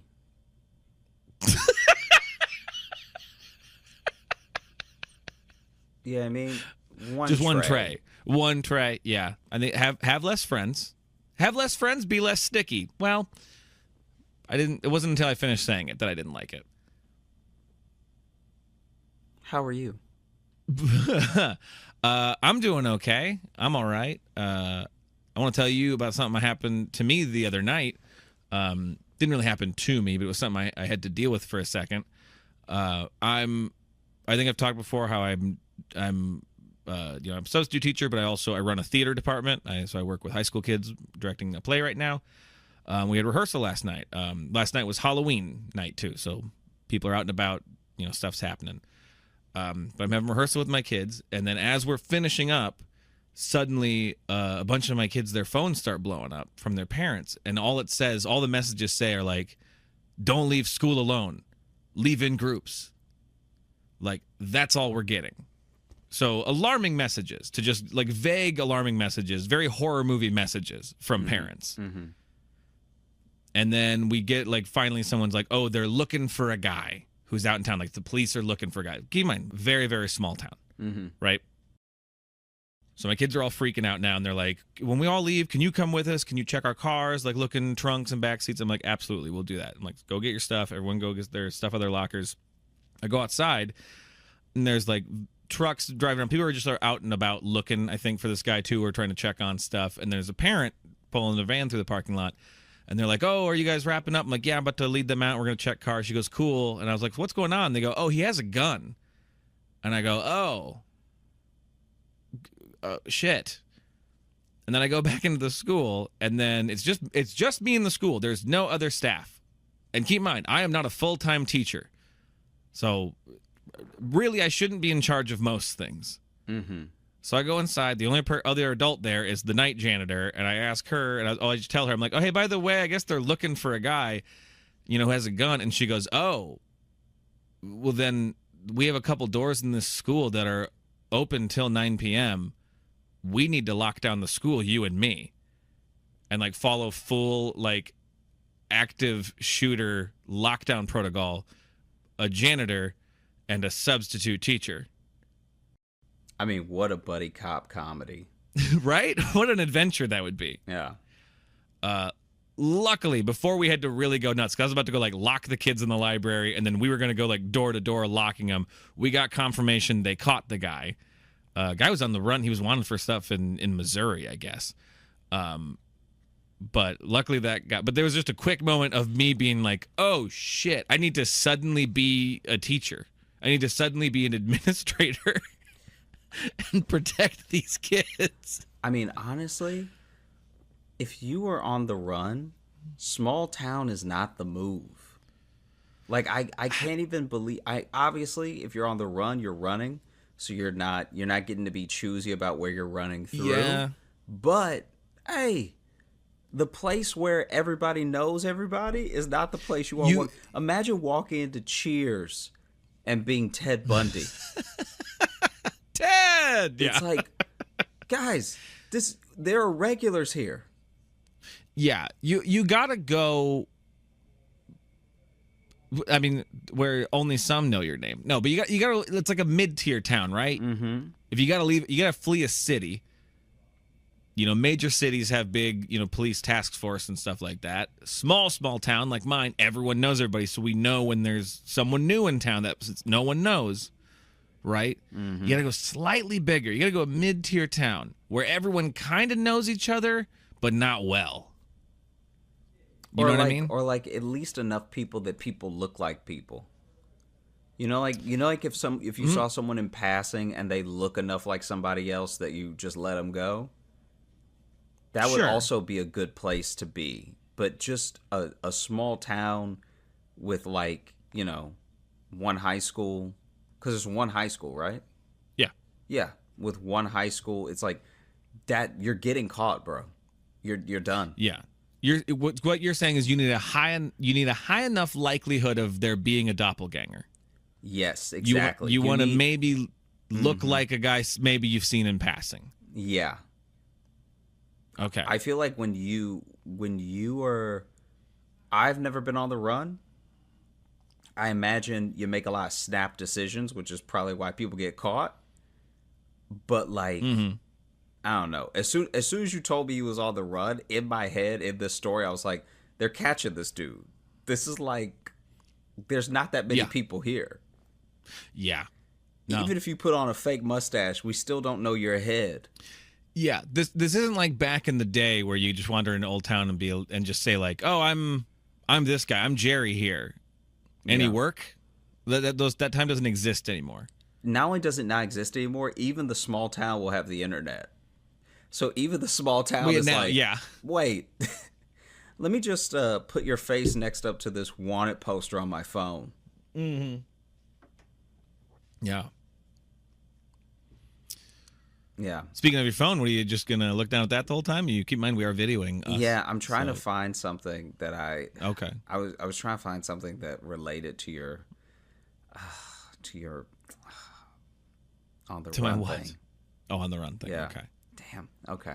I can't find it, but basically it was it sucks. Yeah. I did all that looking for nothing. Because it's when I start telling a story and you immediately only look down at your phone the whole time, it really makes me feel like you just don't want to hear the fucking story.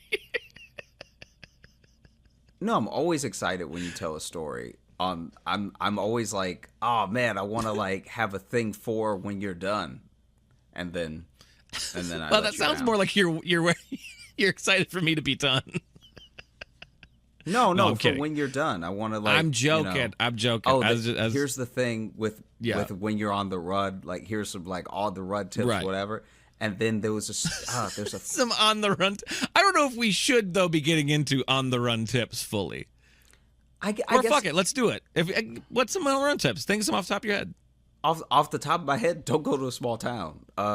We got that one. Yeah. Number one. Don't small Also- town. This is another situation where not having more than 3 friends is going to help you. Less people to rat you out. Also, Move accordingly. cash is king. Cash is king. It rules everything around me. Cash will get you $1 bill, y'all. safely into many places, just nowhere to stay. Most hotels need a credit card now. Yeah. Yeah. So then there's no amount of cash. In fact, if you offer to pay extra, They're definitely not letting they'll you. be like, we can't let you in now. I mean, I think there are still hotels you probably could still get into, but you are leaving itchy. Let's put it that way. Yeah. Do you know there's still some hourly motels? Yeah. Yeah. Wow. There's a couple in Chicago, yeah. I mean, can we talk about the levels of potential filth? Like, I'm not saying they're all dirty. They don't have to be dirty. But you're also not saying that. I'm saying, like, for an hour, you either have to have the most fit and fresh for the day, cleaning, like, like I can only imagine, like, your cleaners have to be actual athletes Right. to get the rooms properly cleaned for an hourly motel. They're going and like sweeping and scrubbing like they're curlers in the Olympics. Like, Yeah. "Ah!" You probably got to have 2 in the room at a time so that someone's working on the bed while someone's working on the bathroom and like all Yeah. that stuff. It's just chaos. Yeah. And honestly, I don't. Yeah. No, it's hourly. Anyway, if you're on the run, I suppose you'll also want to have like caps and shades for all occasions. I will say that now Caps and shades for all occasions. now you want to probably wear a mask. You know, Yeah. a mask Like a will Halloween help. mask. And I think that's really all you can do is not use a credit. There's too much CCTV now. Now, if you did it and they want to catch you, they're going to get you. They're gonna get you. They're gonna get you good. Yeah. Okay. So What do you our have main on the tips: list? avoid small towns. So I'm recapping yours quick. So avoid small towns. Mm-hmm. Bring cash. Hats. Hats are a plus. We'll go hats and masks. We'll just make that as one point. Okay. Hats and masks. I'd say probably, restrict your diet a little bit. Don't eat things that are going to upset you. Because you don't want to be on the run and then you got to blow up a toity. You know what I mean? Yeah, that would be funny though if like they catch you and they catch you in the toilet because you're on a train and it's like true catch me if you can style, but then you really got a boo boo, right? Like you. Yeah. And so then you go Yeah. to the bathroom and you over here just sitting there, just like and then now you brought attention to yourself because it's like, attention to hey, yourself. why is this trade car stank? And it's like, oh, it's whoever's in Yeah. there. And Yeah, now this dog's going to find you. you walk out and forget the hat, forget the shades. Everybody remembers you. Everybody Yep. remembers what you look like, what you wearing, because you blew up a bathroom on an Amtrak train. Yeah. Yeah. So listen, I like to eat ice cream to alleviate stress, but when you're on the run, I'd say avoid dairy. Just Generally go ahead. avoid dairy. Avoid anything that's going to cause inflammation, right? Yeah. So then there's, okay, one second. This needs I'll to be look it the up right now. healthiest you've ever eaten in your life. I'll look when it you're up on the right run. now because now this is, I mean, people need to know the facts because there are certain foods that inflame you. Actually, I would even stay away from broccoli because if you're having any stomach issue, broccoli exacerbates it. Yes, that's true. That is true. I'd also say stay away from soy. Mm-hmm. I think that like soy and some people, there are things that there's a whole diet plan to find the foods that you're allergic to if you can't take the allergy test. Mm-hmm. And there are things that people are mildly allergic to that will never come up in a big way. Like it'll never be as bad as a peanut allergy, but you're mildly allergic, so it's going to give you like the runs or something. I would Right. say soy, and then you already hit dairy. Then you're also going to like really, really want to keep in line with your overall bread intake because like inflammation is also a huge factor in just generally not feeling well. Right. What even do you eat too much gluten-y stuff, you're gonna get a little sleepy. I would say go to cryotherapy, but that's just me. If you go to a cryotherapy and you go ahead and get blasted with some cold, lock Okay. out some of that inflammation, Yeah. right? So if you're in a town that has a cryotherapy lab, clinic, I guess cryotherapy clinic, Storefront, I mean, is really just a tank. storefront. Okay. It's Okay. really not that special. It's just sort of a tank, and it's a walk-up situation Okay, as well. You so- really don't even need to make an appointment. All right. So a city that has an ice box, do that. Okay. So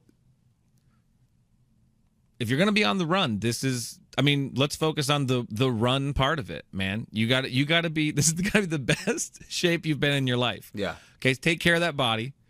Watch your diet. Honestly, going on the run might be the best thing that's ever happened to you. Honestly, going on a run Like, might finally- be tantamount to going on a marathon run. Like I feel like a marathon shape, because you're going to need to run at a given moment. So you're going to need to stay limber. You're going to need to stay toned. Mm-hmm. Mm-hmm. A lot of people think that muscle tone is physique. Muscle tone is actually, the definition of muscle tone is actually how quickly your muscles can spring into action. Right.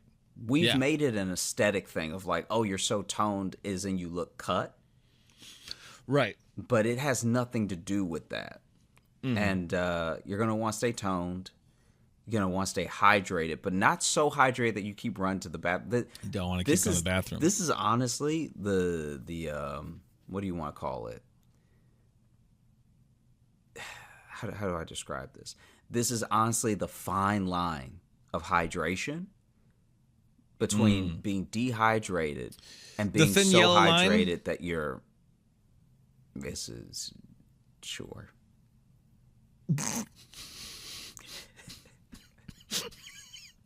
I can tell you liked it though, actually. No. Yeah. The thin wet line. If you have to pee too much, you're going to be looking for bathrooms instead of looking out for exits. You know what I mean? Oh. You're also going to be going I like the way in you worded places. that. You're going to be going in places. What's in places? People and cameras usually. Yeah. So now it's like, okay, we're looking for a suspect on the run. 5'10", white male, shades, hat. Always saying gotta go, gotta go, gotta go. Gotta go, gotta go, gotta go. Usually enters establishment saying get out of the way as he heads towards the lavatory. Move. Yeah. Tends to stay in these bathrooms for anywhere from 30 to 40 minutes. Terrible diet. Clearly in there for too long. Imagine, Starts as one thing, becomes another thing. Imagine if they truly catch you off of bathrooms. Like you're not using credit cards. You're just getting caught on CCTV. It's literally like a whole Law and Order episode of like, yeah, I saw him. And it's like, it's also a guy holding it. He's like holding because he needs to go to the bathroom so bad. And he's holding it, and he's like, the detectives are standing in front of the bathroom, and he's like, please. And it's like, hey, someone was murdered, so maybe if you could help us try to find who did it. Because the cops love doing that on every cop show. They remind you the stakes for the other people, for the victims, and then it's supposed to shame you into talking to them in that moment. Right. But imagine you really got to go to the bathroom, and he was just here. And you don't know where he went, but you know he was just here. And the cops are interviewing you. And you're like, can I please go to the bathroom? Yeah. And it's like, listen, someone lost their life. And you could help us before it happens again. Yeah. Okay? No one lost their life here. It was somewhere else. But the guy we're looking for is just fucking up so many bathrooms. All right. Everywhere we go. Skid marks everywhere. We call him the Skid Marks Killer. He literally is just using the bathrooms of the people that he's killed. That's his calling card. Yeah. Yeah. Well, just to see like them chasing that fugitive and having the scene where the detective puts it together, where he remembers how every gas station they've gone to that he's been spotted at, the bathroom has been taped off. Yeah. And he puts it together. Wait a minute. He lights a match every time.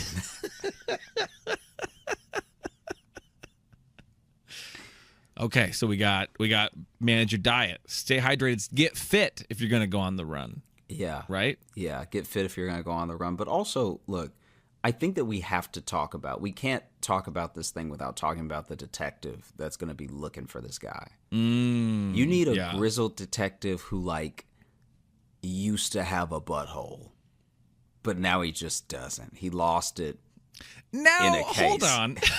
Well, because, you know, you always need the detective and the serial killer to be polar opposites. Every good Morgan Freeman cop movie has a serial killer that's the opposite of him. right, yeah. You really need someone who's just backed up, constipated. You really need someone who, like... Instead of like popping Tylenol or Pepto like they always do, he's just full on just like popping laxatives just like all the time. Nothing's happening. Yeah. I think that he's like partially because the best detectives are also people who have it in them to be serial killers, which is why they can catch them. And so I think that what you're going to get in a story like this is you're going to finally get someone who sees the crimes, right? Sees the murders, sees the bathrooms, and is just like almost a little jealous. He wishes he could let loose like that.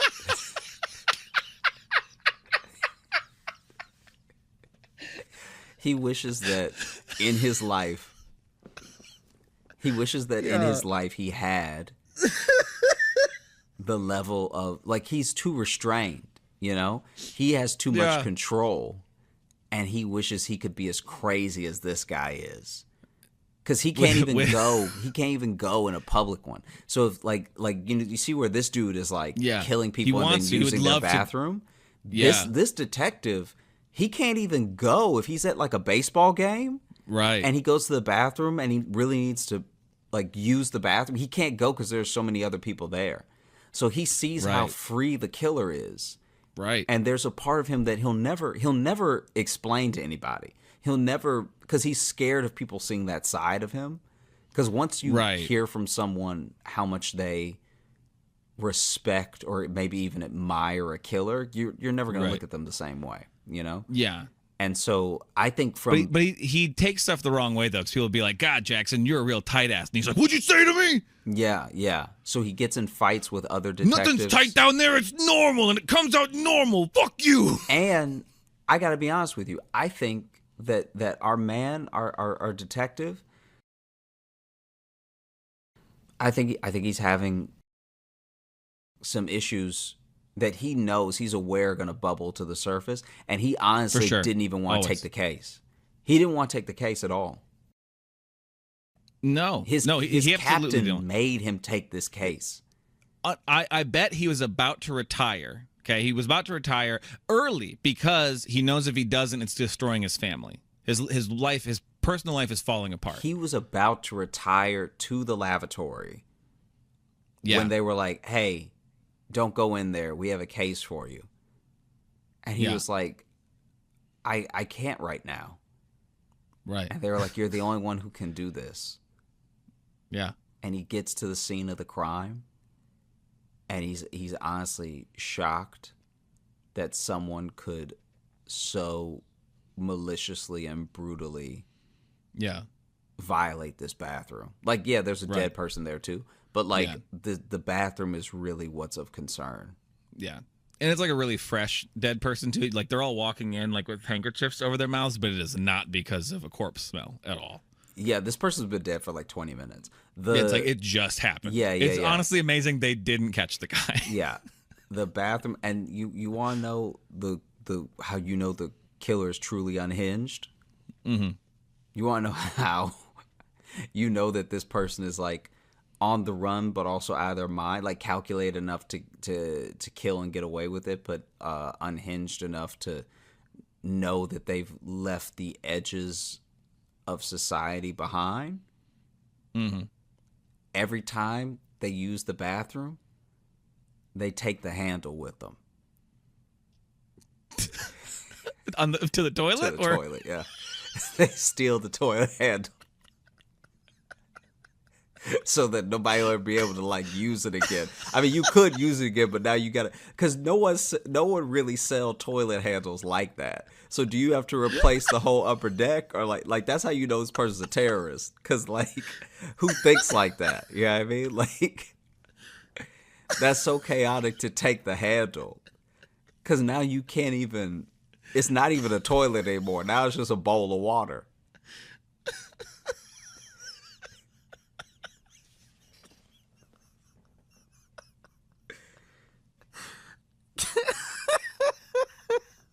It's like unusable, truly, you know? Right. Okay. So to recap, avoid small towns. Uh-huh. Hats are a plus. Yeah. Cash is king. Mm-hmm. Watch your diet. Eat healthy, right? Also, he took the toilet handle because his fingerprints were on it. So he couldn't leave a trace. It's the only thing he touches with his bare hand. I mean, he had left all types of DNA in there, but like... he don't want to leave the handle because that's fingerprints. That's too easy. They're going to get him quick. Right. Make sure you're in shape. And make sure you find your opposite. You find your opposite detective. No, you don't want to find your opposite. You don't want that. Yeah, Okay. yeah. You actually Find a detective that's also pooping the way you are. Yeah. You need to find a detective with Yeah. like some serious bowel issues, because then he's gonna be too busy to catch you. This guy that I'm describing is a grizzled vet that is like Right. has nothing Okay. but time to focus, because his internal issues, and when I say internal issues, I mean his guts. They're so riddled with guilt over like unsolved cases and bad cheese that he's like, I have nothing to focus on but this case, and that's how you get caught. You remember in Die Hard when the one cop's just like, I shot a kid, and he like says that, but instead this detective's like, I shit my pants. Yeah, and then What happened out there? Why are you writing the desk now? I shit my pants. And then everyone else is like, okay, you got a All wild right. side. All right, everybody does, and he's like, "No, I'm scared. If I come into contact with this dude, I'll lose control." And it's like, all right, well, that's gonna be a bridge that we come to when we cross it. Like, we can't not chase him down now because you're scared of what will happen. We have to be diligent. We can't be fearful, And so that's just where I'm coming from. Like, I think that I think that this guy's like probably at least like 3 murders deep by the time we really get to know our hero detective. Because you know how like in a lot of these cop movies that with a versus the serial killer thing, what they will end up doing is they will be spending all this time. The first murder is how the movie starts. Then the second murder is like when the person's thinking about not taking it, right? Like half in, half out. And then there's a murder that happens. Now it's like, ooh, is that one on me because I didn't take it seriously enough initially? Then well, it's usually that second murder is what makes it realize, like, oh, this isn't a random thing. This is a serial killer thing. Oh, these are connected. That's usually what that one is. And the third one is the taunt. The third one is the like, hey, you can't catch me. And they left their calling card, which is no toilet handle, right?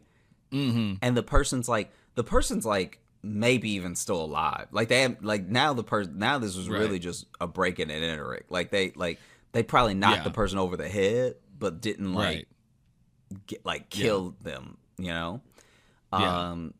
So now you don't even know what you're really trying to solve. It's like there's 2.5 murders. And then there's a bunch of wrecked bathrooms, like more wrecked bathrooms than murders now. Yeah, it starts becoming clear that the bathrooms are the goal and the murders are incidental. He's just trying to get to these bathrooms. Yeah, he probably would. And I bet you, when you dive in, because all the other movies also do this thing where if they do give you a glimpse into the killer, it's usually into like what led them to kill, unless it's exposition. Sure. And it'll probably do a flashback then to him, like as like a teenager pushing someone out of the way to get to the bathroom. Yeah. And then they fell and they hit their head and they died. And that gave him a thrill though too. Yeah. He likes the the run to the bathroom. Because now he's really got to get out of here. Yeah. Like now he's under duress. Yeah. Which just makes him more stressed out, which just makes him need to go to the bathroom more. Makes it more of an emergency. So now it's this adrenaline train he can't get off of. Yeah. Also loves Chipotle. That's another big problem. It's also, again, his diet's not great.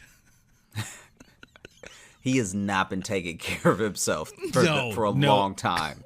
Not at all. Not at all. Fried Oreos? He pops them like pills. Okay. Yeah. They start piecing together on the maps. He's hitting towns that are having state fairs.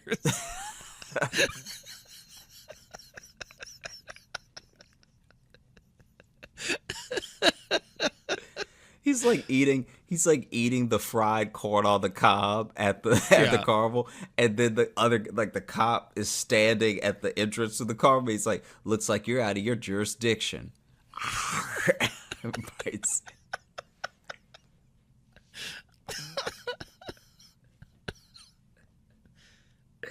He loses him in a crowd, which is like nearly impossible because my man is like pretty big. Like he's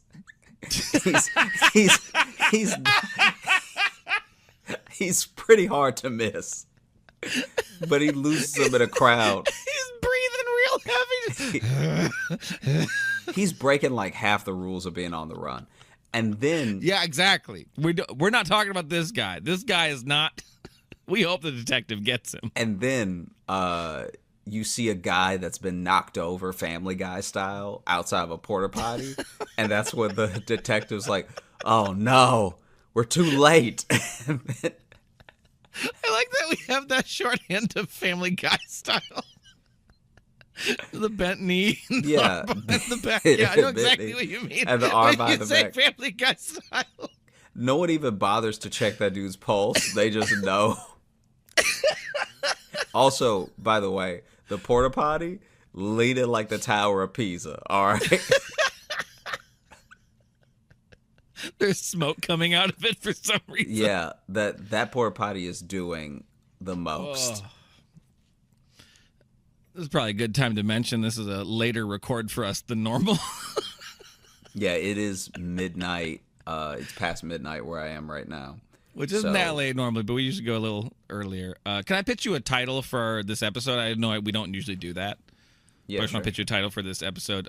Yeah. Can we call it "Move Accordingly" (parentheses) the worst episode we've ever done? I don't know if this is the worst episode we've ever done.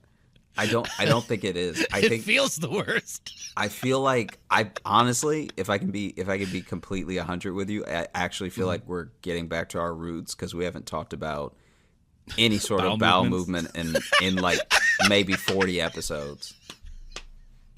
Well, that's definitely not true. It can't be that long. It's been a while. I definitely haven't had a story in a while. I don't know if you have.